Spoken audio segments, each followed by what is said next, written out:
Kila vibe ina hadithi na kila hadithi ina sauti. The Vibe Room. The Vibe Room. Yo, what's good my people? Hii inaitwa HOTBIZ Hotbiz TV. Subscribe, like, share, comment mara baada ya kutazama hii video au baadaye au hata sasa hivi. Inakuwa unyama ni mwingi kinaoma. Ukisubscribe, ukalike, ukashare na ukacomment. Mimi naitwa LOD Icon na kama kawa kwenye background unavyoona inaitwa The Vibe Room ya Hotbiz TV. This time tuanzetu kwenye trending room na moja kati ya story ambayo bado ina trendi na ya moto sana inamhusu Hassan Mwakinyo. Jana bana amefanya interview na kufunguka vitu vingi sana ambavyo anadai kwamba kuna baadhi ya mazingira ambayo yalitengenezwa and then mpaka kapelekea ama ikawa sababu mojawapo ya yeye kupoteza ubingwa ama kupoteza ushindi kwenye lile shindano. Kama una kumbukumbu nzuri, tarehe 10 ya mwezi Juni 2026 pale Ivory Coast ilifanyika bonge moja la pambano la ngumi kupambania mkanda wa IBO, International Boxing Organization. Lakini pia hii hapa ilikuwa imemhusisha bondia wetu Hassan Mwakinyo kutokea hapa nyumbani Tanzania pamoja na Ivory Coast mmoja hivi, lakini pia na uraia wa Faransa anaitwa Michael Soro kama Soro. Takwimu zake ni takwimu ambazo ukija kuzitazama kwa haraka unakuja kugundua kwamba huyu sio bondia uchwara. Unajua, yeye sio bondia fulani ambaye ni wa mchongo, kwa sababu takwimu pia zinambeba mwenetu kwenye 1 na 2. Sasa kwa haraka tu ni kwamba sijui tuanzie hapa nyumbani, sijui tuanzie kule kwa Ivory Coast na mwenetu Soro kama Soro, sielewi, ila sio mbaya. Sasa huyu Soro Michael Soro yeye mpaka sasa hivi bana amepambana mapambano 48. Mapambano mangapi? 48 ndio ambayo amepambana, lakini ameshinda KO knockout mapambano 28. Mapambano ambayo amepoteza Soro kapoteza mapambano 4 tu kati ya 48 ambayo amepambana, lakini kwenye mapambano 48 ambayo amepambana KO 28 na mapambano 4 pia amepoteza mapambano 2 tu pekee ndio ambayo ametoa sare. Wenyewe nasema kwamba GG both team to score. Bana noma sana.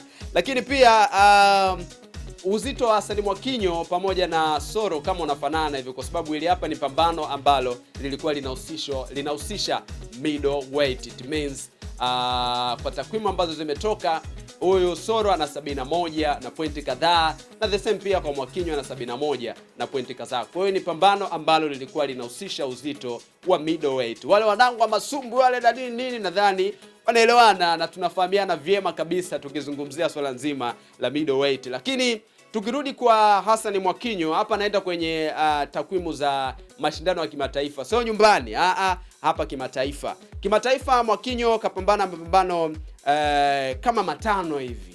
Na kwenye mapambano 5, moja kati ya nchi ambazo amepigania Mwakinyo, kuna pambano alienda pale Botswana na hapa ilikuwa ni Agosti 8, 2017. Ili pambano alimchapa Anthony German, nadhani pia watu mnafahamu na mnakumbukumbu nzuri sana kwa TKO round ya 10 tu mwamba akamkarisha Anthony. Lakini hii ilikuwa anapambania mkanda wa WBA pani Afrika pale. Na pambano lingine ilikuwa ni Russia. Hii ilikuwa ni tarehe 2 Disemba 2017. Sasa hapa bana Mwakinyo alipigika. Mwakinyo alifanyaje? Hapa Mwakinyo bana alipigika kwa pointi dhidi ya Lendrush Akopian. So tunafahamu na tunakumbuka huu ulikuwa ni mkanda wa WBC. Lakini pambano lingine ilikuwa ni Uingereza, na hii ilikuwa ni 2018 tarehe 8 Septemba. Hapa bana Mwakinyo alipata ushindi mkubwa mno kama una kumbukumbu nzuri. Lakini pambano lingine ilikuwa ni Uingereza, na hapa ilikuwa ni tarehe 8 Septemba 2018. Hapa Mwakinyo alipata ushindi mkubwa sana wa TKO. Round ya 2 tu alimkalisha mtu ambaye anaitwa Samu Egentoni. Nadhani tuna kumbukumbu nzuri sana kuhusiana na hili pambano. Lakini pambano la 4 ambalo Mwakinyo alipambana ilikuwa ni Uingereza, na hii ilikuwa ni 2022 mnamo Septemba 3. Hapa pia mwanetu alipoteza, alipigika sana kama tunakumbukumbu. Alipigika pia kwa TKO round ya 4 tu, mwenetu akakaa chini na Liam Smith. Hivi sijui tunakumbuka hizo takwimu. Lakini la mwisho niliapa la tarehe 10 dhidi ya Michael Soro kule Ivory Coast. Huyu jamaa na uraia pacha, unajua nusu Ivory Coast lakini pia nusu ni Mfaransa pia. Ile ilikuwa ni tarehe fulani hivi 10, na alikuwa anapambania mkanda wa IBO, International Boxing Organization. haya mapambano yote ambayo Mwakinyo amepambana, hata kama kuna baadhi ambayo amelipoteza, haikuwa story kubwa sana kwa sababu ya aina ya upotezaji ambao alikuwa amepoteza. Mengine alikuwa amepoteza kwa pointi, mengine pia alikuwa amepigwa. Sasa ili hapa la juzi, nadhani pia imetokana na majigambo ambayo Monetu uko nayo kwenye game. Unaona? Au brand ambayo Monetu uko nayo kwenye game. Hapa katikati mazingira yalitokea mengi sana kama tunakumbukumbu nzuri, kwa sababu kuna baadhi ya watu ama bondia wakali walikuwa wanahitaji pambano na yeye. Akasema kwamba siwezi nikapanda jukwaani alafu mtonyo ambao mnaweka hapo jukano unakuwa kama hauna hadhi hivi kwangu. So imekuwa story kubwa zaidi mara baada ya ile pambano la tarehe 10 kupoteza Hassan Mwakinyo kule Ivory Coast. Of course baadaye, na ukiangalia hata video, ngoja nikutazamisha video ambayo Mwakinyo alikuwa amepoteza ile pambano na kipigo ambacho amekipata pia. Tazama hiyo video alafu narudi hapa. Again now, there's Michel Soro continuing where he left off in the first half of the fight, just rampaging forward and just becoming unbearable on the inside. That's more of what you wanted to see from Michel Soro. Oh, brilliant left hook! That's hurt Mwakinyo.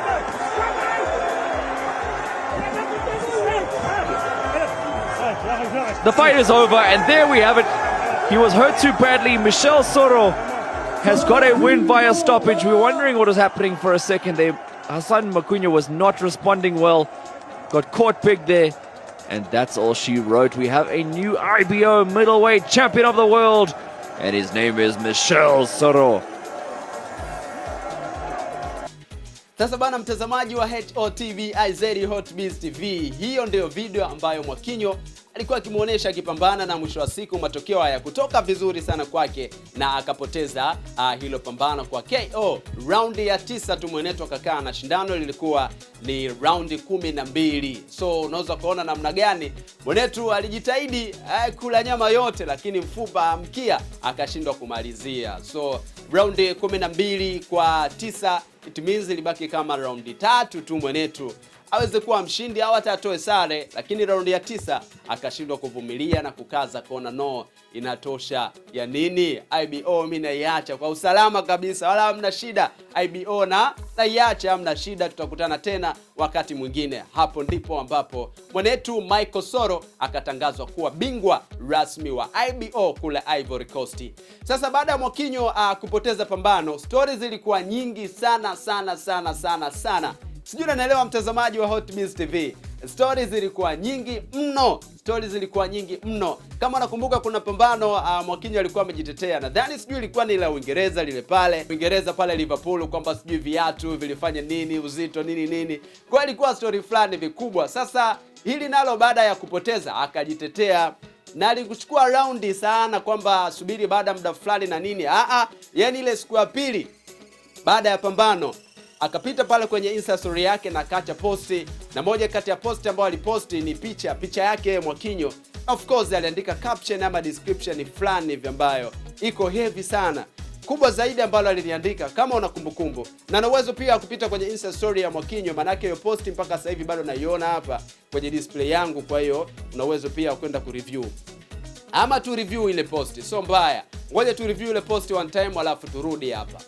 Sasa hicho ndo kitu ambacho Mwakinyo alikiandika, na la zaidi ni kwamba aliomba radhi na aliomba msamaha pia kwa mashabiki na wadau wa ngumi Tanzania kwa kupoteza pambano dhidi ya yule Ivory Coast ambaye ni Michael Soro kama Soro. Baadaye akaja kutoa sababu kwamba nini kitu ambacho kimemfanya apoteze pambano. Ukisoma vizuri hiyo post ya Hassan Mwakinyo, anadai kwamba yeye alifanya mazoezi ya nguvu mno. Yaani alifanya mazoezi ya nguvu sana, kitu ambacho kilipelekea baadaye kuwa mwepesi na kuwa mdhaifu sana kwenye hilo shindano. So baadaye mwanzoni kabisa zilitoka taarifa kama hizo hapo, na hii ni kwa mujibu wa mwenyewe Hassan Mwakinyo. So kuna baadhi ya mabondia mbalimbali hapa nyumbani Tanzania, lakini muhasini wake ambaye sasa hivi inasemekana kama muhasini, yani tuchukulie kwenye football kuna Simba na Yanga, tuchukulie pia kwenye music labda kuna kina Diamond, kuna kina Alikiba, kuna kina Hamo, kuna kina Mario. Nadhani umeelewa kitu gani ambacho nacho kimaanisha hapo. So baada ya Mwakinyo kuposti hiyo posti na kuomba radhi kwa mashabiki na kutoa sababu ni sababu gani ambayo imepelekea yeye apoteze pambano, Baadaye Twaha Kiduku akaposti kupitia kwenye Insta story yake. Hebu tumsikilize na tumtazame pia hapa Hotbiz TV Twaha Kiduku baada ya Hassan Mwakinyo kuomba radhi na kutoa ile pale posti. Twaha Kiduku alikuwa na haya hapa ya kuzungumza, na kubwa zaidi alikuwa anahitaji pambano. Ya kwanza kabisa bwana, napenda kumpa pole bwana Hassan kwa kupoteza fight. Sababu bwana, siku zote championi wa kweli lazima awe na makovu. Hakuna championi ambaye hana makovu. Unaelewa? Kwa hiyo kwa kupoteza pambano hili sio mwisho wa safari. Ni muda wa kujipanga tena upya. Sababu bwana, ujue hapo ulipokosea, lakini pia huu ndo muda naona sasa wa kuwaonyesha Watanzania ama kuwapa burudani ile ambayo waliokuwa wakisubiri kwa hamu sana. Kwa sababu naamini hata mwenyewe pia kuna msemo wako mmoja unasema vita vihitaji mtu mwoga. Sababu bwana, na kama vita vihitaji mtu mwoga, basi wewe pia naomba usiwe mwoga ndugu yangu. Sababu bwana, twende tukawazaidishia Watanzania. Sababu bwana, kati ya bendera chuma, mlingoti chuma, na wewe hapo bwana ndugu yangu, nani championi wa kweli? Kwa sababu tushaongea sana, umeona bwana, na pia ukamomba mzee wangu Lugumi bwana tuandalie mimi natoa fight ili tuweze kupigana, lakini kwa bahati mbaya mzee wetu Lugumi mambo boxing sio mambo yake. Lakini mimi hapa sasa ili jambo nalipeleka kwa mheshimiwa mwenye zamana yake mwenyewe, Mheshimiwa Paul Makonda kokote ulipo, na Mheshimiwa Mwana FA. Mimi naamini Paul Makonda, ili jambo lipo ndani ya uwezo wako. Huu ndo muda sasa wa kututanisha wote watoto wa mama kwa pamoja, iwe shamba la bibi, iwe kwa Mkapa. Basi Watanzania waje kuona hii burudani. Bana, noma sana. Nadhani umemsikiliza na kumtazama pia Twaha Kiduku kwa kile kitu ambacho anachokihitaji, hususan kwa Hassan Mwakinyo. Sasa mabondia wengi sana hapa nyumbani Tanzania walikuwa wanahitaji sana, au sio, walikuwa wanahitaji till this time, it means mpaka sasa hivi bado mabondia wa hapa nyumbani wana kiu ya kupigana na Mwakinyo. So baada ya hayo mazingira yote kutokea, Hotbiz TV tukadondoka pale maeneo fulani vya kambi ya Narcos, na tukapata nafasi ya kupiga story na wadau mbalimbali kuhusiana na huu mchongo. Hapo chini kuna video, kwa hiyo unaweza kutazama pia maoni ya wadau wa Narcos pale, hao wadau wa masumbwi ambao Mfaume ndio yuko pale yeye. Walikuwa wanazungumzia hii mechi the way vile ambavyo ilivyokawa na kitu ambacho kimepelekea Hassan Mwakinyo kupoteza. Kuona uwezo wa kutazama hiyo video hapo chini. Sasa kwenye huu mchongo imekuwa ni story ambayo bado na trendi, kwa sababu Hassan Mwakinyo ametoka hadharani tena na kutoa jambo jipya kabisa la utetezi, sababu ambayo imempelekea yeye apoteze zaidi hilo pambano. Bana, noma sana mtazamaji wa Hotbiz TV. Kama bado haujasubscribe, make sure kwamba una subscribe, una like, una share, una comment kwa taarifa kama hizi hapa za burudani pia, na una uwezo wa kutufollow kwenye peji zetu zingine za mitandao ya kijamii kama vile IG, Instagram, Facebook, TikTok pamoja na WhatsApp pia. Tupo pale kwa kama Hotbiz TV. Mimi naitwa LOD Iconi, lakini pia behind the camera namuita AR Abduratifu. So twenzetu tuendelee na story. Sasa mwenetu Hassan Mwakinyo amejitetea kwa mara nyingine tena, na hii ni mara baada ya kufanya interview na vyombo vya habari, na sio muda mrefu, ni leo tu hapa hii. Sasa bana, moja kati ya figisu ambayo Mwakinyo anadai alifanyiwa ni swala nzima la baada ya kuasiri pale airport. Alikaa muda mrefu sana bila wenyeji wake kufika pale airport, almost kama masaa 4 hivi. Sasa sehemu nyingine ambayo alipangiwa ya kufikia hotelini na hapo airport sio mbali, yaani unaweza kutembea dakika 5 dakika 10 and then ukawa umefika pale hotelini. So kitendo cha wageni kitendo cha wenyeji kuchelewa kumpokea Mwakinyo ambaye ni mgeni wao, naamini ilikuwa ni moja kati ya figisu ya kwanza ambayo amefanyiwa, kwani mazingira yalikuwa mengi sana na pia vitu vilikuwa ni vingi mno. Sasa baada ya kufika hotelini, sehemu ambapo Mwakinyo amepangiwa afike, chumba chake kilikuwa kina mazingira tofauti. Hii ni kwa mujibu wa kwake mwenyewe. Kitu ambacho kilikuwa ni tofauti ni kipi? Kwanza alidai kwamba chumba chake kina harufu mbaya mno, harufu ambayo vyumba vingine kwenye ile hoteli hakuna. lakini sio cha kwake tu, maana acha hata timu yake ambayo wamefikia navyo vilikuwa vina harufu mbaya mno. Baadaye Hassan Mwakinyo akawa anahisi kama mbona mwili wangu hauko sawa hivi kiafya. Akiangalia anajiona mwepesi mno, lakini kingine akijiangalia anaona kama hajielewelewi.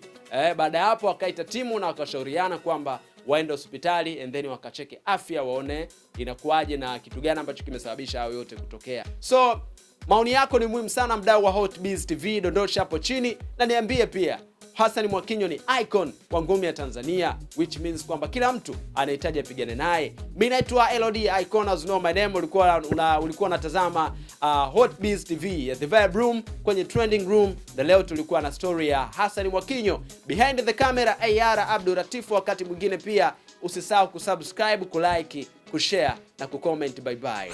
Kila vibe ina hadithi na kila hadithi ina sauti. The Vibe Room. The Vibe Room.